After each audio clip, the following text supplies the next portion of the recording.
Well, hello and welcome to No Lasting City, probably the second best podcast in the world. I'm Matthew Johnston, and with me today is Andrew Young and young Toby. This podcast is a ministry of Riverbend Bible Church here in Hastings, New Zealand, and our goal with this podcast is to distract you from the mundane and to ravish your minds with the person and work of Jesus Christ. Our guest today is Nick Batizig. We're so thrilled that Nick's here with us. Nick is the pastor of Church Creek Presbyterian Church in South Carolina. He is the associate editor of Ligonier. And so, Nick, we are so thrilled to have you with us today on No Lasting City. Thanks for coming. Well, thank you so much for having me on, y'all. Brother, what are things like for you at present in South Carolina? You're obviously a long way from New Zealand, but tell us a little bit about what life is like for you. Tell the listeners about your church, your family, and so on and so forth. Yeah, so we are spoiled. We live in the best city in the United States, Charleston, South Carolina. It is the best in every way. We have history, we have islands and beaches, and best food city in America per capita. It's hard not to be happy here. There's a lot of need for the gospel and a lot of need for good churches, and so we've been here 2 years trying to revitalize a church that has existed for 50 years, and Lord's blessings. So we're thankful. Sounds great. Sounds a little bit like the Hawke's Bay as it pertains to our nation. We're from the land of milk and honey, as they say, and it's just so great to have you here. We've been longtime readers of your work and listeners. Just so you know, Nick Batizig has written articles at Reformation 21. He has his own website there, Feeding. What's it called again, Nick? Feeding on Christ. Feeding on Christ, yeah. Just a lovely website there. I was saying to Nick earlier before we were recording, his writings on the means of grace have just been a wonderful blessing to me. Nick, you obviously work with Ligonier, and we treasure the ministry of Dr. R.C. Sproul. We're so grateful for Chris Larson and Burke Parsons and all the guys there. And I do want to give a little shout out to an old time friend, Nathan W. Bingham. We come from the same church there in Melbourne originally, and know that he's doing great work there at Ligonier. Tell us a little bit, Nick, about what your work you do with Ligonier and what that looks like as associate editor.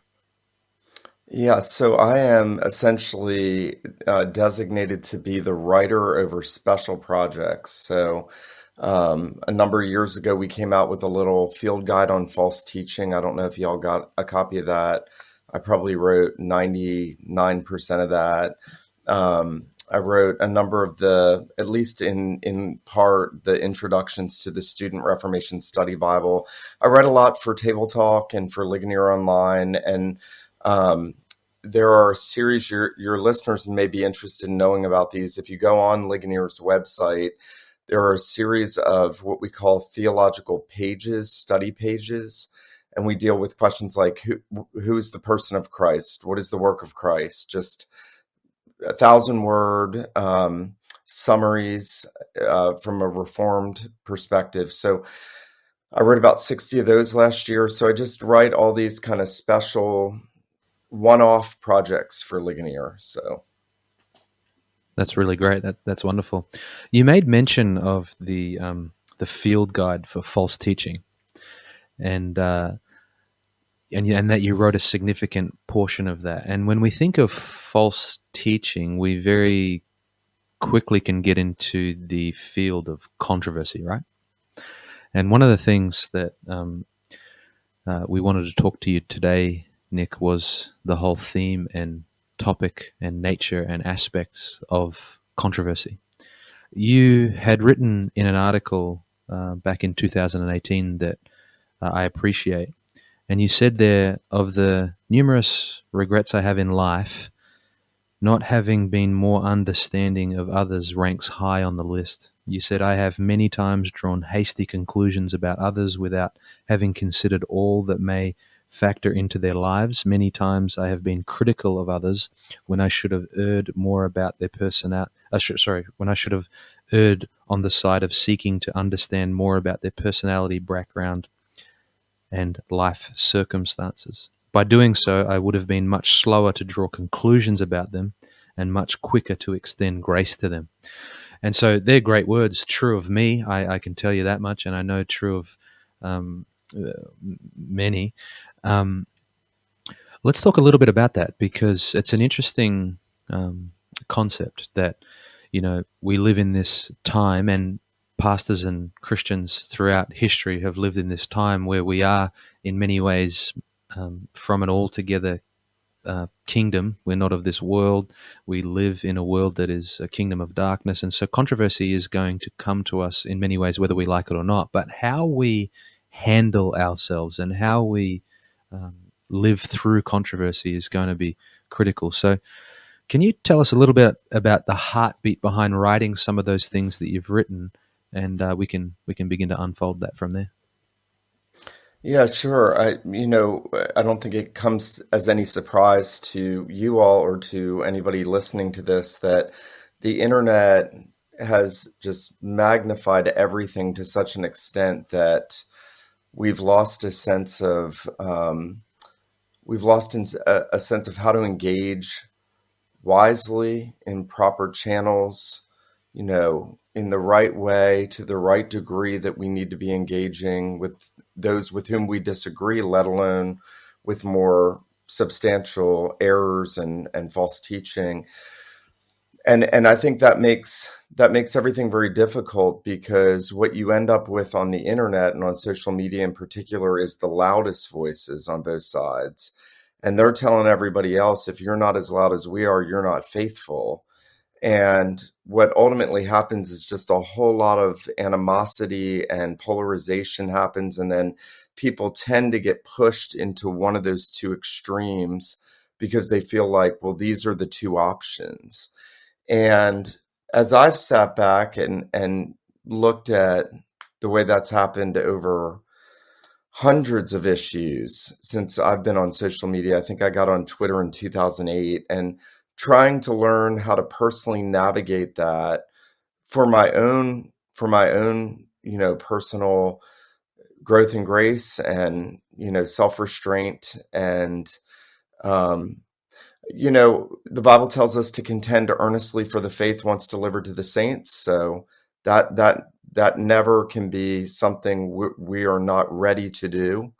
Um, I think a lot of the other things that have hurt us is the people that sort of flaunt gentleness and kindness do so, it seems, to the expense of truth and defending truth. But then on the other hand, the people that are all about defending truth, um, they want to excoriate anybody that talks about gentleness or kindness. And so, Matthew, I posted a Calvin quote a couple weeks ago.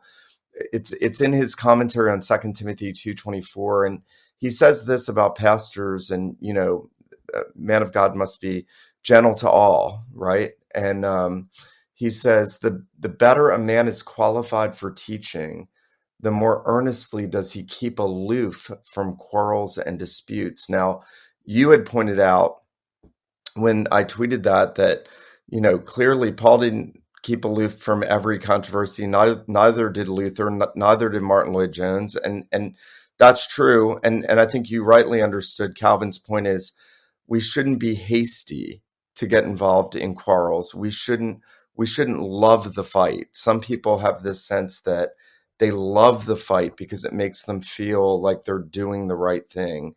Um, you almost get a sense when you read Paul, when he takes on issues, that he's grieved for the souls of his people more than he is about winning the issue in his polemics. I don't know if that even though he uses strong language in Galatians, which he needs to, and elsewhere. So does that make sense? Kind of looking for the pastoral heart of how we engage these things. Yeah, it does. It's a fascinating thing. I mean, you can see both sides, can't you? There's a time to defend the faith, defend doctrine, and there's a time to obviously be gentle and have that attitude. But you mentioned, as well as you're talking there, the internet has introduced, I guess, a whole new dynamic. And so, I mean, can you talk to us about that? Social media is, 100 years ago, controversy would be perhaps, I mean, there'll be similarities, of course, but it's just almost everyone can be involved.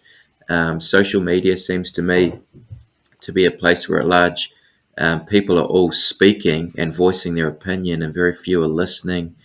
What would you say about Christians and pastors engaging in controversy with, I guess, all this new technology and the volume of social media? How would we be a wise way to navigate that? Yeah, I mean, when you look at church history, polemics have always played an important role, obviously. I mean, we don't get, Nicene Trinitarianism or Chalcedonian Christology without controversy. We don't get the Reformation without, you know, controversy. I think the big difference is in the early church, they work through councils. You see that even at the Synod of Dort, you see it at the Westminster Assembly to a degree, where they're doing their doctrinal parsing and defining and clarifying and defending in the context of ecclesiastical settings or academic settings. And when you find them in academic settings, for instance, um, you're going to have lots of debates between, Calvin and other ministers who are Socinian or who hold to other extreme heresies. And there's books being written that are carefully I mean, even Luther's Bondage of the Will is his polemic against Erasmus, and it gets feisty at times. But there was a lot of time and thought and patience that went into writing these polemical treaties, even up till the time of old Princeton, old Westminster, especially old Princeton Seminary, and how they were taking on the German higher criticism there at the late 19th century and writing massive defenses of the Mosaic origin of the Pentateuch. And they're doing these scholarly things, and a lot of it becomes very peer reviewed post the 19th century. You start really 18th century, 19th century, you start to get more of a peer review. Hey, would you add anything? Am I over speaking? Am I not saying enough? Where with the internet and social media, everybody's just getting on their keyboard and they're just punching it out and fighting it out. And there's no time to step back and really assess. I think we've lost the ability on the whole to be able to step back and process things and then to write or speak, instead of what people call hot takes. So, Hey, Nick, you obviously do a lot of engagement on social media and you're posting different things. Do you have any personal rules or principles or just wisdom that would guide when you jump into something, when you don't? How do you think through those kinds of yeah, decisions? Andrew, that's a great question. I think the thing that's helped me the most is really trying to be guided by the Proverbs. And you all know there's so many sides of divine wisdom in the Proverbs that keep us kind of hemmed in and where we're supposed to be, how we're supposed to respond. So, for instance, the Proverbs say, correct a scoffer, you only harm yourself or only get shame for yourself. And so if I'm engaging with someone and I perceive they're scoffing, I'm probably done engaging with them because I don't want to harm myself. Another thing that I've had to ask myself the question with controversy online is when other people are involved in something and they're in a fight over like some, for instance, abuse case. Some woman claimed to do something, some guy gets exonerated, everybody's all angry, court of public opinion's going crazy. I'm staying out of that because that's a fight not my own. And the Proverbs say, whoever meddles in a fight not his own is like a man that takes a dog by the ears. So just thinking through, okay, what does divine wisdom mandate in this situation for me? Another thing I'd say, Andrew, is I don't believe that God commands us to be on social media. I don't think that it's a moral responsibility for all of us to get on there and be as loud as we can about issues to win a culture war. Mike, if you got off social media tomorrow because your conscience felt like I can't handle all the noise, I would applaud you. I mean, everybody's got to be able to have a right of private judgment about who they are, how they interact, should they be investing time in this, how they do it. The last thing I'll tell you is my good friend that I work with at Ligonier, Burke Parsons, told me maybe close to 15 years ago, because I was a lot more eager to be engaged in controversy. And he said, I was asked to write for a book that had chapters critiquing a really, really well-known theologian. And I went to Burke and I asked him counsel, and he said, I always ask myself these questions. Am I the person that has to write this book? Do I have something unique to contribute that no one else is saying? And questions kind of along those lines to help you vet, am I the one that needs to do this? I think that's difficult to get to that place, because when we go on Twitter, it's either all these people are jacked up, don't be like them, or all these people are compromisers, don't be like them. And so we don't have a lot of good models to follow of people that kind of keep it true north on Jesus Christ crucified and the gospel, but who are willing to say a hard thing when it needs to be said about important doctrinal issues. That's really, really helpful, isn't it? To think through those things. And yeah, Burke is a great model of that. I guess I think of, Luther's example of the drunk man on the horse. He gets up on the horse and falls off the other side, and then gets up and falls off the other side. Because I do think that, some of us are more wired to be certain particular ways.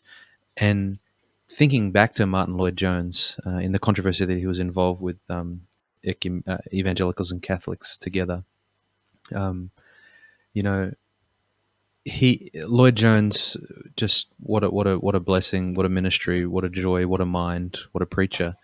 And then, we would commend him for standing firm like he did, and yet we probably wouldn't say we need to all leave denominations, which is what he said, right? And so we can Right. overcorrect and oversteer and run too far in either direction. I've always tried to say this, that we all need a theological revolver. We just need to know when to use it. And some people live without one at all. And then other people love to just, from sunrise to sunset, just fight and fight and fight. There are just as, in my opinion, it's just as bad to avoid controversy altogether as it is to be constantly looking for and engaging in controversy. Um, I pick up from you, Nick, that you've thought long and hard about this, and I think it's really, really important, because there are guys we know they're too polemical, and then there are folk who just avoid it like the plague, and we need to be in that saddle, as it were, to come harken back to the Luther illustration. But only by grace, only by prayer, only through wisdom from the Lord can we do that. And we're going to fail at certain junctures along the way. Yeah, and everybody's different. God gave us all different personalities. And I forget where I read this, but Packer, and I would have, had I been in ministry and alive during the ECT controversy, would have certainly stood with Lloyd-Jones, would have stood with Sproul against the Manhattan Declaration that came out in 2010. But that being said, Packer wrote an article somewhere where he talked about Lloyd-Jones and understanding him as his opponent. And it was very charitable. And he basically talked about Lloyd-Jones being Welsh, him liking the sort of the stringent, strident approach by personality. And it's a really helpful article just for Packer to process Lloyd-Jones's personality. And then Lloyd-Jones does the same thing to a Baptist minister, and I can't remember his name, but I think the Gospel Coalition posted this years and years ago, where Lloyd-Jones warned this other Baptist minister not to fall in love with polemics because it'll take your soul away. And so even there, Lloyd-Jones, who was very engaged with taking on liberalism like Machen, and rightly so, all the things he took on, weren't giving that same warning. And you find that, and this is, I think, really helpful for your listeners if they look for John Newton's article on controversy. And Ligonier has published it on our website. I think you can find it at monergism.com too. John Newton on Controversy. And he gives a number of kind of warnings about self-righteousness and the danger of self-righteousness when we get engaged in these battles. And I think he's right. We have to be very careful. You even think real quick of Galatians 6:1, right? The Apostle Paul says, if anyone is caught in a trespass, you who are spiritual, restore such a one in a spirit of gentleness, considering yourself, lest you also be tempted. So Newton will kind of play around with those dynamics of, hey, just because you're fighting for truth doesn't mean you're doing it with the right spirit, Right. or with the right heart posture before the Lord and men. What a blessing. I think of Dr. Sproul, I never met him personally. Obviously, we have folk who know him and have been around him a lot. But the testimony from so many is that he was a guy who would be fun. He would love to laugh. He would be warm and gentle.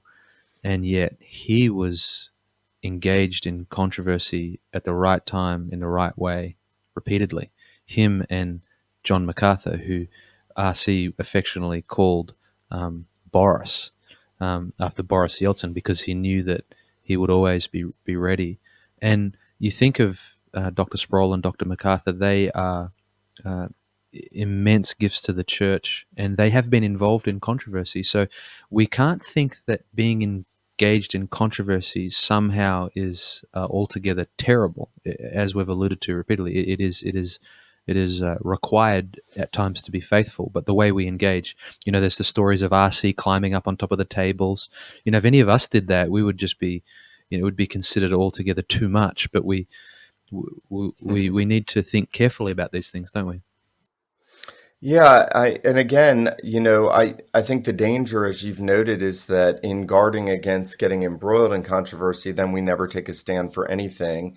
And so on the flip side, we have to be willing to take a stand for those central, however we want to say it, the central truths of Christianity, that we need to be able to ready to take a stand and not worry about if we're in the minority, or if the better part of people that are thought to be something in Christendom don't approve of us doing that. And so that's the other challenge, isn't it? Going up the stream against the tide of compromise as well. So you mentioned just before, Matt, a story about RC jumping on a table. I am not aware of the story. Can someone fill me in, please? Nick, you may be able to recount it better than I can. So I was at RC's funeral, and John MacArthur told the story there, and I've heard it before. It was something about them being in a room together with Packer, and it was over the ECT stuff. And I don't remember what RC said. I've heard the story a couple times, but he apparently got in the table and started pointing and got it really jacked up about justification by faith alone. So yeah, MacArthur would tell us that story at seminary, from whether it was in chapel or class or whatever, and it was certainly one that always stuck with me. But it was about justification by faith alone, and we do need to stress that we don't engage in just any old controversy, and so we do need to keep that in. But yeah, Toby, RC up on the table, pleading with them. Don't know what it exactly included, but what a great guy. Yeah, I guess they have different roles, those guys as well. Prominent evangelical reformed leaders influencing not only other people in their congregation, but other pastors in many congregations and worldwide ministries.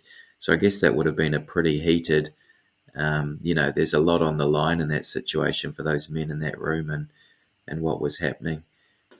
I was going to just piggyback on that, Andrew. That's a good point. The other thing I've noticed is that a lot of these men waited until they were older to really throw their weight around, if you can say that in a right sense. They weren't just gunning for every issue constantly. They were building a ministry of just faithfully expositing God's word. And then I remember being at a general assembly for our own denomination, and we were debating the New Perspective Federal Vision stuff. And RC got up and spoke, and that's like the only time I've ever heard of him speaking at a General Assembly. So he waited for when he thought, this is the moment. This is the thing I need to fight for. I think Carl Trueman's done a good job with that in his book on sexual identity. I mean, Carl's brilliant, and he's sat back and processed where everything's moving, and then he's written a very helpful book that's going to, in some sense, be a timeless work to correct some of the identity, politic, idolatry issues of our day.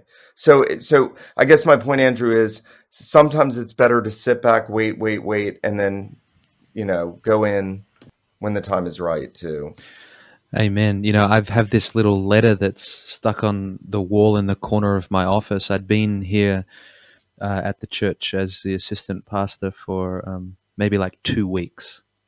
And we had been invited, the former pastor and I had been invited down the road to a local pastor's fraternal, and entered in. And I said to myself, there are going to be people from every different ilk. There will possibly even be female pastors there, whatever it may look like. And I was like, Matthew, just don't say anything. Just you've been in this country 2 weeks. You don't say anything. Went along. Cut a long story short, they had a Roman Catholic priest there, and the Roman Catholic priest was sitting there, and then a number of the Protestant churches here and just down the road, they wanted to do ministry together with the Roman Catholic priest. And I was just sitting there thinking, okay, just don't say anything, just let this slip by. Well, what happened in that meeting was they eventually kind of forced the issue, like, are you guys willing to do the ministry with the thing? And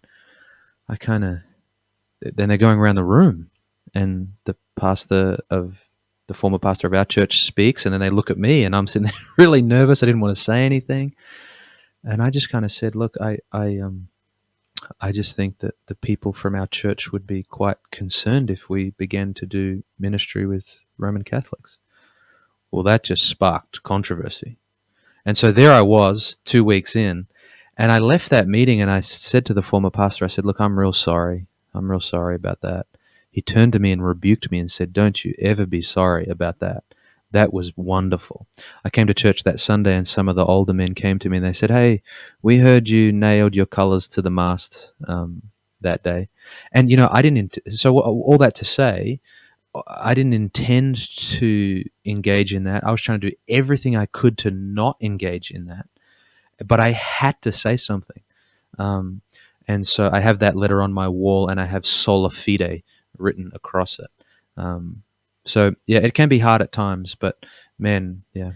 Yeah, I guess another thing as well with controversy is, when there's a fight, people love to watch, and maybe there's a tendency, to get popularity or to have followers, and so, yeah, there's an element to it that these become public spectacles. And Nick, have you got anything to say about that? I mean, I guess it comes down to our attitudes and motives, and as pastors, are we trying to seek a following, or are we trying to shepherd an actual flock in front of us?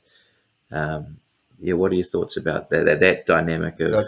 That's right, Andrew. I've been saying this for years, that with a lot of the so-called courageous voices in the broadly reformed arena that have made a name for themselves by fighting on cultural issues constantly, that it's easy to play to a fan base. So it's very easy to just get worked up. It's easy to be smarter than other people. It's easy to put people down. It's easy to win a fight. And I do worry that no one's ever going to admit this, but I worry that a lot of the guys that have made names for themselves in that are merely just playing to their fan base because that's what they want to hear. The flip side, Andrew, of that is there's a danger for them doing that they're not aware of. The Westminster Divines, when they wrote the Westminster Confession of Faith and the Shorter and Larger Catechism, they also wrote a little book called The Directory of Public Worship. And they have a section in there on the preacher and controversy. And they basically say that the minister is not to dredge up an old heresy, nor is he to basically inordinately spend time on a current heresy. And basically, the warning they give is lest the people, the bystanders, get drawn either into love of controversy or into error themselves. So that the more you expose the people to this, they can become in danger of going one extreme or going and following what you're trying to fight. And I've seen that happen with people that one time stood against things like the New Perspective on Paul, and then years later they're like So true. lockstep It's that fully old in. adage of, guys have said over the years, right? Don't just attack false teaching for the sake of it when it's not inside your congregation, because then you can infect them with the flu, as it were. But if it comes in, we kind of have this little thing. We have a bookstore here. We have the Shine TV, which is like the Christian TV thing. So unless something comes in here, as it were, to the flock, you kind of avoid that. Yeah, maybe Matt and Nick, between the two of you, what do you guys think about the balancing positive teaching, how much we should be positively teaching truth just without controversy, and obviously there's some element of defending yourself and or maybe not so much yourself, but doctrine, the gospel. What do you think a healthy balance is in terms of positive teaching week by week and the amount of time on controversy? I would not want to put a percentage on it, obviously, because every church is going to be different and have different needs. But, if we're committed to expositional preaching through books of the Bible, if we're trying to be faithful in exegetical preaching that is also redemptive, historical, and Christ-centered, so you're letting the Holy Spirit work through whatever you're preaching next in that book, and you're dealing with those issues. At least I found in my ministry, when I do that, it feels less forced when you take on issues, and you can deal with them more naturally. So for instance, I was preaching on Romans 1:18-32 this Sunday, that big catalog of depravity and, what the Gentiles are by nature and our unrighteousness. And at the end, it said, they not only practice these things, but they approve of those who do them, knowing the righteous judgment of God. They still do that. And, I hit pretty hard on our cultural moment, what we're dealing with the sexual agenda, because I felt like that. I mean, you can't preach Romans 1:18-32 and not hit that. Or issues like justification, right? If you're in Romans or Galatians or elsewhere, you can deal with the errors of Rome. You can deal with the errors of New Perspective. You can deal with other errors as you're preaching exegetically. So that would be my basic answer to that. Yeah, and I would agree and just add that I think the overall tone and tenor and content of our preaching, regardless of what's going on, needs to be Christ. The sermons need to be full of Christ. That's what people need, regardless of what's going on. And yet, I do want to say that I don't know a preaching professor alive or in the past, or a preaching book on homiletics, present or past, that would tell us to altogether avoid the most pressing issues of the hearers of that day. And I think of the COVID era. What a challenging era that was. It was just so challenging. And I can remember if we were to just altogether avoid what's going on in that moment, I think that's pastoral malpractice. Just as if we were to preach sermons that were void of Christ, full culture wars, all out attack, I think that would be pastoral malpractice too. We had one guy who kind of made public statements to the effect of, he's never mentioned anything about COVID in any of his sermons. And we should kind of avoid that.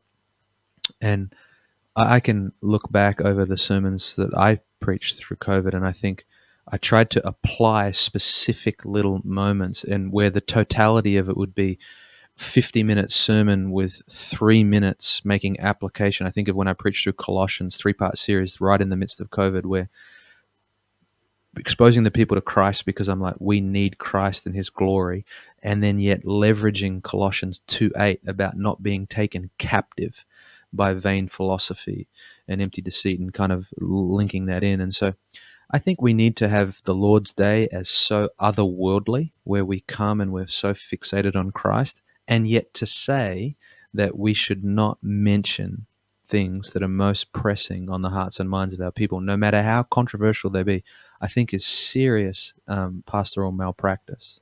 Yeah, I agree. Again, it takes a lot of wisdom, and you may want to address issues in the life of the congregation outside of the pulpit too, in private congregational meetings. So there are other venues as well where if a subject needs to be treated with more detail and specificity, it may be better to do a special congregational thing too. Yeah, call a Q&A and stuff. I remember we did some of those during that time, and yeah, you're so right. You know, we there's other ways we can talk to that in greater detail. Um, this has been great. It's what a topic, what a theme, so important. You know, the servant of the Lord must not be quarrelsome, 2 Timothy 2:24, but patient with all, and that's really the essence of this, patient with all. I've certainly looked back through, again, mentioning that COVID era, and realizing that one of the things the Lord was doing in my heart was to teach me greater patience.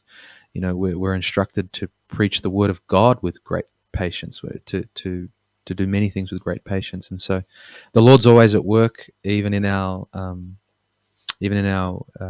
weaknesses, our strengths. And so, yeah, we can be super grateful. We're so grateful for you, Nick, and what you've written. So grateful for what you've pulled out for us in this conversation. You've been listening to No Lasting City with Nick Batizig. Nick, tell us a little bit about what's going on in the life of your church there in South Carolina. Any particular ways we can be praying for you guys?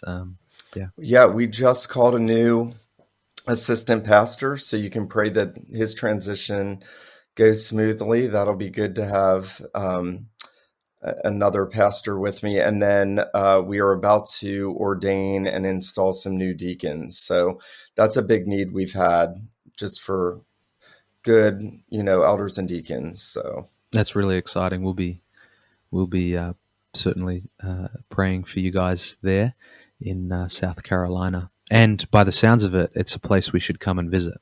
that's amazing. You should. Well, thank you for joining us, Nick, and we're so grateful for you and your ministry. Well, thank you guys. Really, really appreciate opportunity to be on with y'all. No, you're welcome, man. We really appreciate what you've shared with us. So thanks so much.